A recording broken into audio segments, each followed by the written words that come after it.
Hi everybody, this is Dave Kline for RAPTR Adventures. In this episode, we're going to take you offshore about 8 to 12 miles out of Barnegat Inlet on the Captain Greg with Captain Greg and my Raptor buddy Don Moll.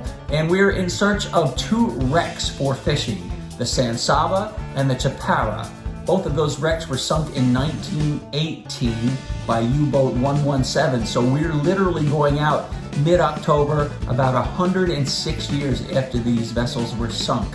Now they hold a variety of sea life, and we're also going to take you under the ocean down to the Chaparra for a little bit of scuba diving with Joe Fiorentino. And I appreciate Joe letting us use his footage. So I think you'll find this really fascinating. All kinds of fish are caught and all kinds of explorations are made. So come along, let's go. Let's go fishing on wrecks out of Barnegat Inlet. Okay, Captain Greg's on. What do you got there? A porgy. Ah, and they're big, nice porgies too. Look at that Porgy, thing. yeah.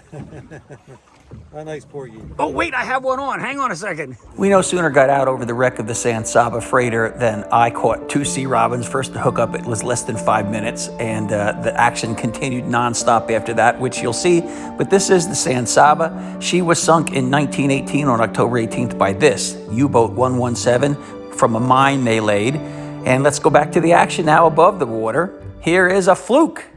Oh, yes. Sweet. Nice. Get him off, Captain Greg.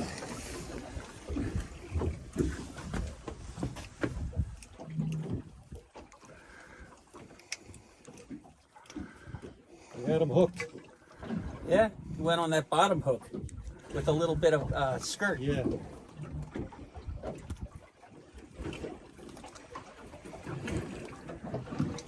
Oh, you. He's been making his way offshore. Definitely has a barb. Get it? Okay. Nice fish, David. Sweet. What'd you catch there, Dave? Nice flounder. Okay. Thank you. Thank you. We were bottom fishing with clam strips, squid strips, and bloodworm fish bites, and they were very effective. You got something. What is that? Sea robin. Yeah. A little different color. Show them your sea robin. So many species of fish out here on the wreck. Yeah. A lot of habitat here, right? Yep.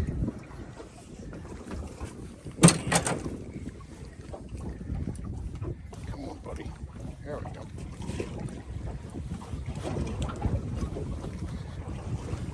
Yeah, look at that. Pointing here toward me.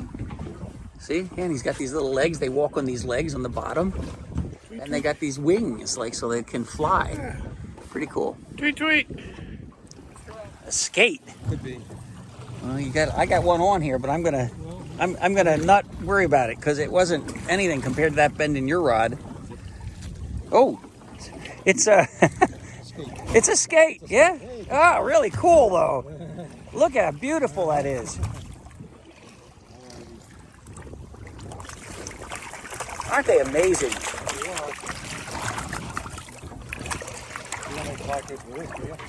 Skate wings. Some people eat them. I've eaten them already. They don't have any teeth. You can. Yeah. All right.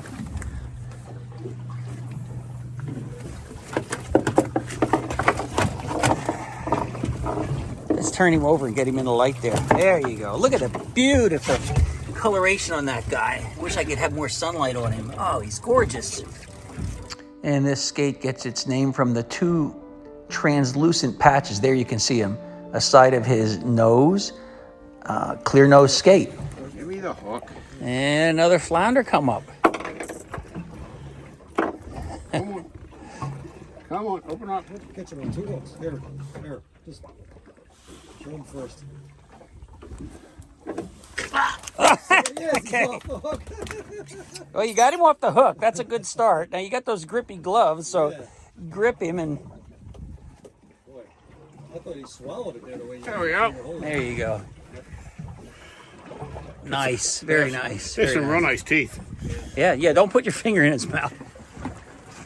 Look at the size of these two fish. Look at that porgy. Holy cow! Look at that porgy. And then, wait. Mr. Robbins. And then get a load of that sea robin. Nice. That was on one hit. Yeah. It's amazing, these fish, I mean, they're not that big. They're big for their species. But it felt like there was a, you know, a tuna in there or something, you know, he says in an exaggerating way. Awesome. Great. Here we are aboard the Captain Greg, catching fish. Now here, Captain Greg brought in a fish. At first we thought it was an immature sheep's head, but then upon further inspection, looking at these stripes and such, and a little bit of blue lines that you can detect, we determined it was a pinfish. And pinfish are very commonly used at places like the Florida Keys for a bait fish and such, but it's interesting, almost like a subtropical fish, to be able to pull that in off the wreck here of the San Saba. And we let it go. He can go ahead and swim and live for another day. I saw that rod go down. Did I? Did I see that rod go down? Yep. I saw you jump up too. I don't know. I don't feel much. Well, there was definitely a hit there because I saw the rod shake.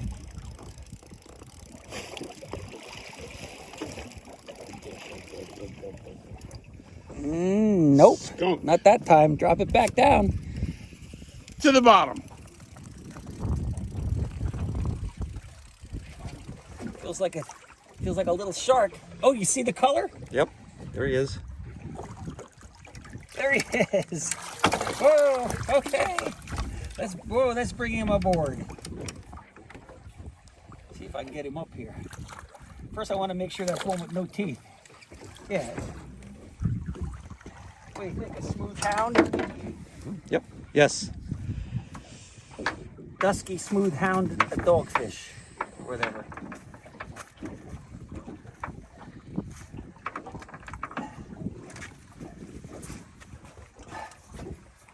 Okay, these guys have a... All right, He's lively. beautiful, fun little fish. We're gonna throw him back, but it's a fun fish. And again, you know, they don't have any teeth, so you're good to do. Put your finger in its mouth. And this is a female, so she's definitely going back. You can tell because there's no claspers here. Okay, you can see the female parts right there. If it was a male, there'd be two little claspers sticking back there. So, okay, ready? Goodbye. Ready. Look at it, did you see it take off? Immediately after letting that one go, I dropped down and hooked up with another one. This one turns out to be like a 3.5 foot female, which is almost full grown. They get to about 4 feet. This is a pretty legitimate hit. Gotta be a shark of some sort. Oh, can you see it down there? Look how clear the water is. Yes. That looks like a 3-footer.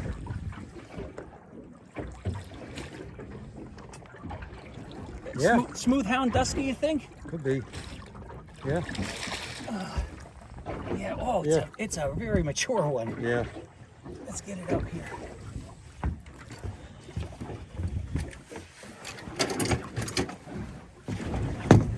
Get it out with this.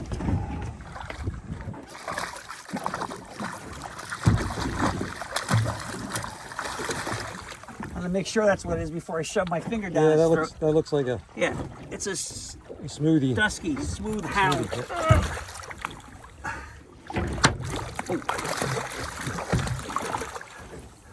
Okay.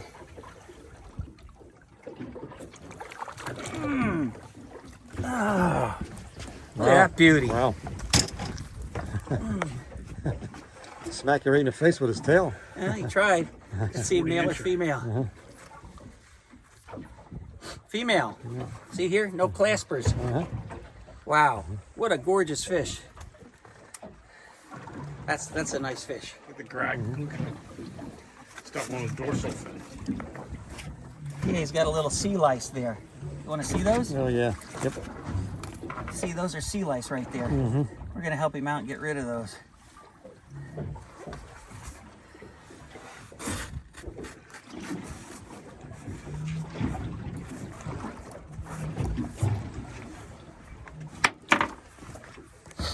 Really sweet fish. Beautiful fish. Yep. Yep. Okay, gonna let him go. Time to swim. Yep. Ready? Right down, straight down, boom. Geronimo. So we drift fished over the San Saba in that footage you just saw. That way we didn't have to set an anchor. And every time we'd drift over it, we'd catch fish, then we'd motor back, drift over it again. And after a couple hours of that, which was really fun, we decided to go ahead and set out for the wreck of the Chaparra, which is also in 80 feet of water. And it's only about a mile away from the San Saba. And interestingly enough, as you'll see later on, they were both sunk by the same U-boat. But I interpreted this as we came up on the wreck to be these two white buoys were probably the stern of the wreck to help scuba divers find it. And then there's a red buoy to the left, which I think is the bow. And the Chaparra rests on her port side and has collapsed. So it's basically big deck plates and maybe some of the boilers sticking up. That is the remains of the wreck that we're fishing on. I see color. Oh, you got a porgy and a sea bass. Look at the size of the porgy, though. Holy cow, Greg. That's nice, huh? Bring that, show off that porgy. Yes. There you go. Yes, sir. Awesome. Awesome porgy. Oh, nice sea bass. This guy. He's got a sea bass over here. Yeah, we're right over the wreck now. This is what the Chaparra looked like before it was sunk by a German mine laid by this U-boat 117 that truly terrorized the Atlantic coast during World War I under the tutelage of Captain Otto Drauscher. Boy, she sunk vessels, merchant marine ships, what have you, from New Jersey all the way down to the Carolinas. And she was quite a vessel. She was later captured and destroyed. I thought you said it was a little fish. That's what I thought it was, but they looked also reeling them in. Huh? Unless a bigger fish ate them. Well, it could have been while we were untangling those two lines. Maybe.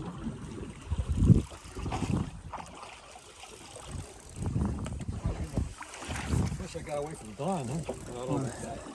I'm not sure what this is. It's a lot. It's, Still on? yeah, like a doggy. I just had a double sea bass, not quite legal size, but fun, nevertheless. This is a dog. You think? Yeah. Okay. Yes. Nope.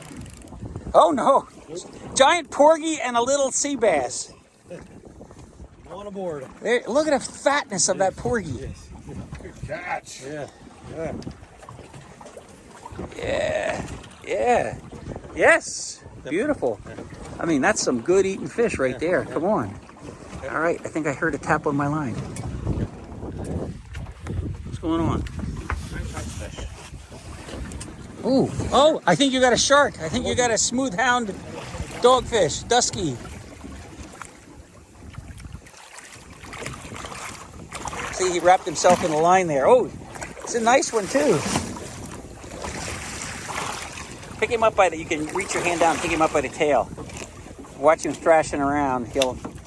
Yeah, get him by the tail. There you go. Now get him by the mouth. He's not going to bite you. There's no teeth in there.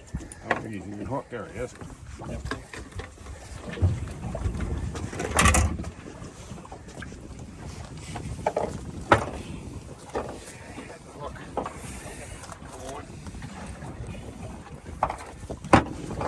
Grab him by the head. Here. There you go. Hold him up. That's a male. I'm going to show you how and why in a minute. Hello, Mr. Shark. Okay, now gently turn him over. And oh, he pooped. Well, And he's those two grippers. Yeah, you see the two claspers right there? Yep. Yep. So that's how you know that's a male. Okay, we're gonna put him in the water. And right down he went. I think he's okay. As long as you didn't poop. That's the important part. I didn't poop. These things.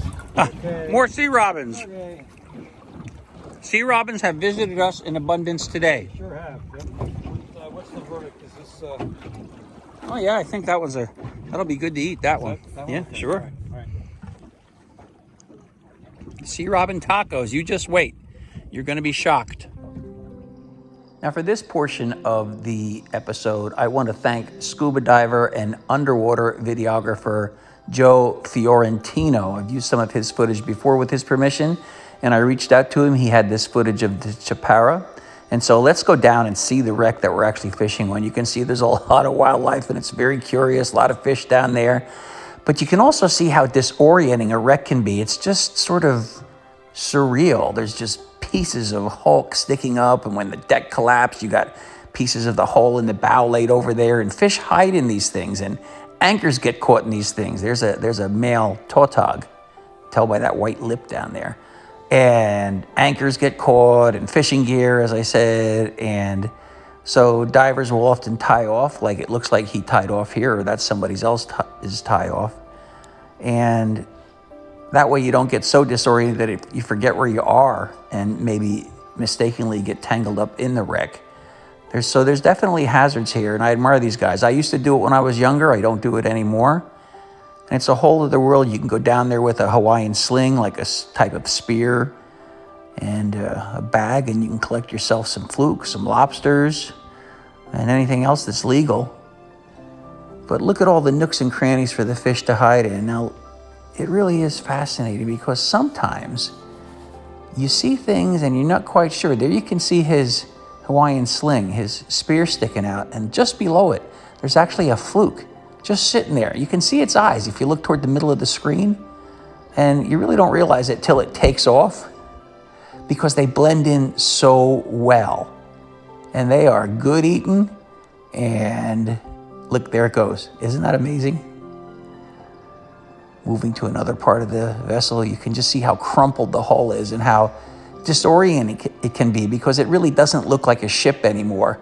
But you can also see how this habitat that offers so many hiding places with nooks and crannies is the perfect place to attract and hold fish and other sea life, let alone all the plant life that grows on it. Because the smaller fish find safe haven in the nooks and crannies, and the larger fish up the food chain are attracted to the smaller fish. So basically, this ends up being an oasis in the middle of what really appears to be a desert when you're out there diving. And I'm going to show you that in just a second. If you just get off this wreck even by a couple yards, you're just sort of in the green haze, the green sandy haze of a sort of a wilderness. Here's where the life is attracted. There's a sea bass right there. Nice one, too. You can see they go run and hide. But when you're fishing on them, they'll come up to the bait. And that's why it's important to try and either drift over the wreck or anchor up on it if you can. But that's really an art form. Look at those sea bass. And I can't thank Joe Fiorentino enough for this footage. It's really, really great. Now, while he's down there, you can see that sometimes the camera's jerking around. That's because it's not just calm down there. Depending on how the tide is changing and how the tide is running and the current and so forth, the scuba diver is actually getting pushed back and forth, rocked, sometimes literally moved. And so, he's expending energy to try and stay on that wreck and stay where he wants to be. And if you're spearfishing, you're using all your intellect and your talent to try and outsmart the fish that are in their habitat. Here's what I mean. Get off that wreck a little bit and you see nothing but this haze. So it's very easy to get disoriented. Back on the wreck, you can see the plant life growing. And so this becomes, in a sense, an artificial reef, and many vessels are sunk around the world, especially off the Jersey coast, as artificial wrecks. Let's go topside. Porgy-ish. It feels porgy-ish. Porgy-ish, yes. Is it going from side to side? It's got a nice head shape. That's how I can tell. They go like this way, that way, left, right, left, right. Been an abundance of species today. Yes.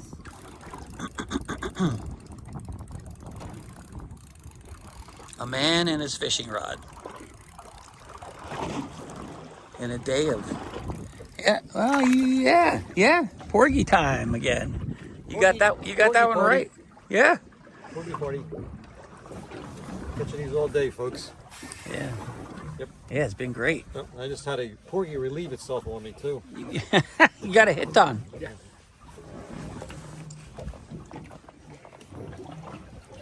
Not very big though. No, not.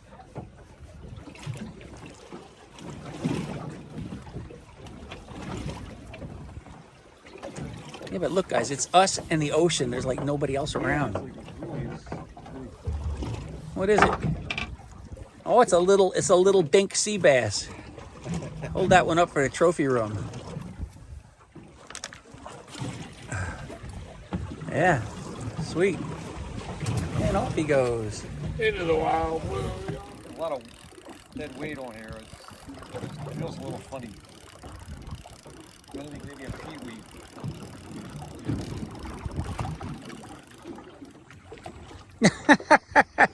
Little sea robin. Kind of like dead weight. Yep.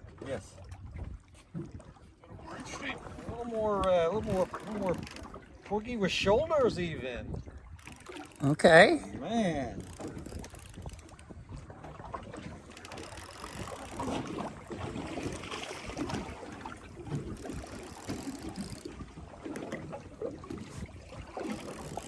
Showing how it's done.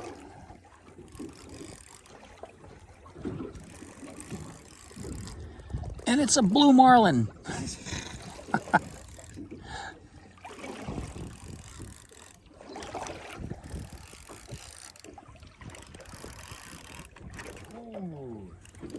Oh, it's big. Wow. It's a nice one. Wow. Oh my gosh. Okay, so that's definitely, without question, the biggest one of the day. Look at the size of that porgy. Hold that baby up in the sunlight. Wow. Oh my gosh. Wow. I mean, that one there is a meal. Holy mackerel. Yeah, that's a meal. Yep. That's a beaut. Yep. Wow. Hey, maybe that's like the world's record. Maybe. Porgy. There's some weight to it. Yeah? Weight. Yeah, I'll okay. have to measure them up. Good catch. Yeah, go ahead. Let's see. What the distance here is, the measurements. Okay, so we just weighed that one. Is yeah, sit down before you fall down. Yes. 14 inches. That's a beaut. Yep. Wow, hold him out here. Push him out. There, look at that guy. Yes. All right, good job. That's another fairly larger sea robin there, huh?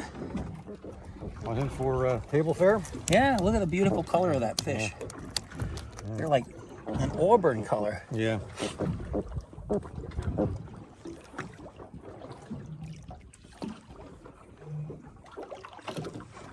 Oops.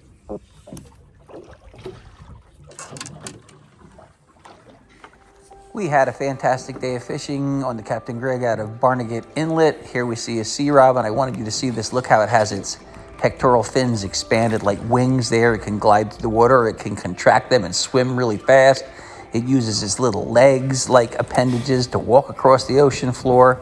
They're really kind of interesting and neat, and many people consider them junk fish, but along with the porgy and the flounder and the sea bass that we took home for table fare, we took a fair number of these sea robins and I cleaned them up, and I'm going to show you exactly how we make them into fish tacos.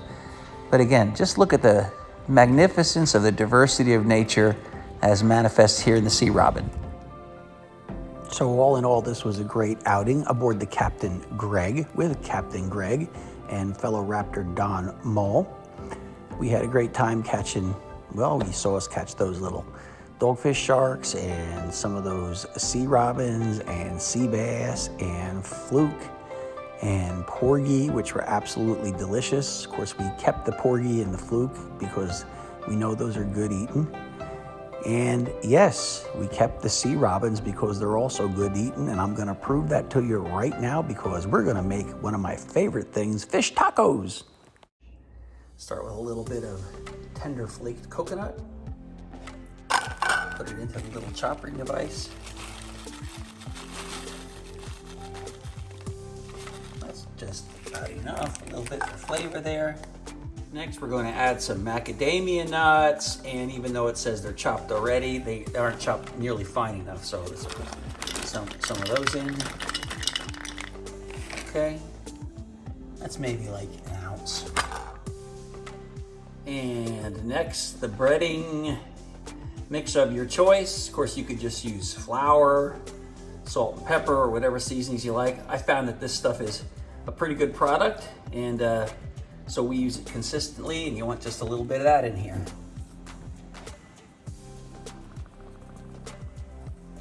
That's plenty. Okay, so you can see there's not tons of ingredients in there. This is just to give it a light coating and some flavor. And this is a recipe I learned down in the Florida Keys. I had it with a hogfish, and it was fabulous. And after you're done grinding it all up together, it looks like that, nice and fine consistency. We'll put a little egg wash, and then we'll coat the fish strips that I made for the fish tacos with that. And then all that's left to do is cook them and eat them. All right, so here's what our cleaned sea robin fillets look like. Beautiful white meat. not that much different than blowfish or northern puffers. And so we're just gonna take this. I already pre-cleaned it and washed it and everything and patted it dry. And we're gonna go ahead and put it in the egg wash. And we're gonna make sure that it gets all tossed around in the egg wash here. And then we're going to go ahead and put it over in the breading, which you already saw the mixture that I made there. Oh yeah. I mean, and you can see I put it in these strip sizes. Those are the perfect sizes to put in fish tacos right there. You may not ever throw back a sea robin again after you see this. Okay, so this is easy. Take it here, put it in here, put it in there, boom. The little assembly line. Sea robin fillet, put it here, put it there, boom, done. Sea robin fillet, put it here, put it there, boom, done. Sea robin fillet, put it here, put it there, boom, done. And so forth and so on. And I'm gonna go ahead and do the rest of these. This process could not be any simpler and really delicious. Now, if you don't like coconut or nuts and like that, like I said, you can riff on your own thing. One of the secret ingredients in this also is then at the very end when you're done, after they're done cooked, and you put them out of your platter for your guests to make their tacos with, you put a little drizzle of, yes, maple syrup, of all things, maple syrup, and that little bit of sweetness adds an amazing tropical flavor to these fillets. Okay, let me finish these up. And here you go, we're all breaded up and ready for the frying pan. Okay, so here we go. We've got a scan pan here, which we think is really important. It's a type of pan, you can look it up. SCAN, scan pan. Titanium and ceramic bond. No harmful chemicals, residue that comes off that pan. And this is our sea robin going in here. Beautiful fillets.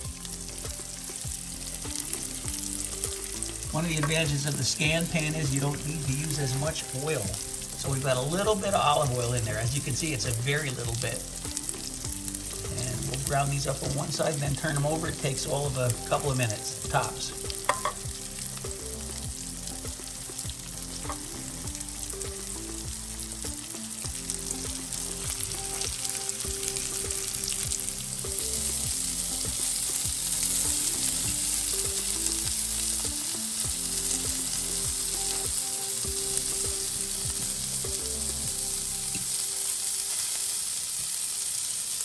Okay, so here I am with Captain Greg. We were aboard of Captain Greg and we caught lots of different fish. We loved eating the porgies, right? Oh, delicious. The porgies were delicious, the flounder was delicious, and now we're gonna dig into the sea robins, which I guess you're a little skeptical of. Yes. But I'm telling you, you're gonna love this in fish tacos. Okay. After you taste this, you're not gonna throw sea robins back anymore, all right? So I made one. Okay. I put a little refried beans in the bottom, a little cheese, a little tomatoes, a little lettuce, a little cilantro, a little black olives, a little Ortega mild taco sauce, and this special blend of Frank's and lemon juice and mayo that I whip up there. Now we're ready.